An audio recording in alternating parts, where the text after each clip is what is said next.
ગુજરાત 18 લાઈવમાં આપનું સ્વાગત છે। રાધનપુર ખાતે આવેલ બેન્ક્વેટ હોલ ખાતે રાધનપુર શહેર કોંગ્રેસની મીટિંગ યોજાઈ, જેમાં પૂર્વ વડાપ્રધાન મનમોહન સિંહને શ્રદ્ધાંજલિ અર્પણ કરવામાં આવી અને આવનારી રાધનપુર નગરપાલિકાની ચૂંટણીની રણનીતિ તૈયાર કરવામાં આવી।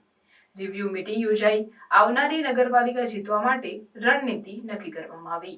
પાટણ જિલ્લાના રાધનપુર ખાતે કોંગ્રેસની મીટિંગ યોજાઈ રહી છે, જેમાં પૂર્વ વડાપ્રધાન મનમોહન સિંહને શ્રદ્ધાંજલિ અર્પણ કરવામાં આવી અને આવનારી રાધનપુર નગરપાલિકાની ચૂંટણી જીતવા માટે રણનીતિ તૈયાર કરવામાં આવી। આ પ્રસંગે રાધનપુર વિધાનસભાના પૂર્વ ધારાસભ્ય રઘુભાઈ દેસાઈ અને ઓલ ઇન્ડિયા કોંગ્રેસમાંથી સુભાષરૂબેન યાદવ, નોંધ પ્રભારી અને ગીતાબેન અને પાટણ જિલ્લા કોંગ્રેસ પ્રમુખ ગેમરભાઈ દેસાઈ અને નાઝીરભાઈ અને સાતલપુર તાલુકા પંચાયતના પ્રમુખ કંકુબેન લાલાભાઈ પરમાર અને પાટણ જિલ્લા મહિલા કોંગ્રેસ પ્રમુખ જયાબેન સોની અને રાધનપુર શહેર મહિલા કોંગ્રેસ પ્રમુખ જ્યોતિબેન જોશી અને રાધનપુર શહેર કોંગ્રેસ પ્રમુખ ડોક્ટર વિષ્ણુ ઝુલા અને કાંજીભાઈ પરમાર અને શંકરજી ઠાકોર અને વર્ધીદાન ગઢવી અને વિનોદ ઠાકોર અને ગણેશજી ઠાકોર અને અન્ય મહાનુભાવોની ઉપસ્થિતિમાં આવનાર રાધનપુર નગરપાલિકા ચૂંટણી જીતવા માટે રણનીતિ તૈયાર કરવામાં આવી છે।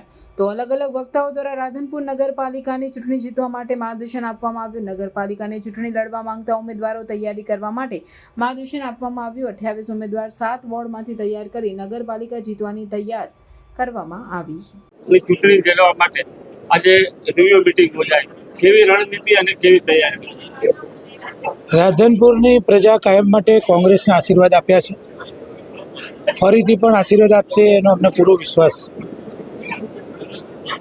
વોર્ડ વાઇઝ બૂથનું પ્લાનિંગ અને ઉમેદવારો માટેનો એક ક્રાઇટેરિયા કોંગ્રેસ પાર્ટીએ જે નક્કી કર્યો છે એના માટેની આ રિવ્યુ મિટિંગ છે। પાર્ટી ઉપરથી નક્કી કરશે કોનો ઉમેદવાર બનાવવો, પરંતુ ચૂંટણી લોકોના જે મેઇન પ્રશ્નો, પીવાનું મીઠું પાણી, અંડરગ્રાઉન્ડ ગટર, લાઇટ, રોડ, રસ્તાની વ્યવસ્થાઓ માટે આ ચૂંટણી લડવામાં આવશે।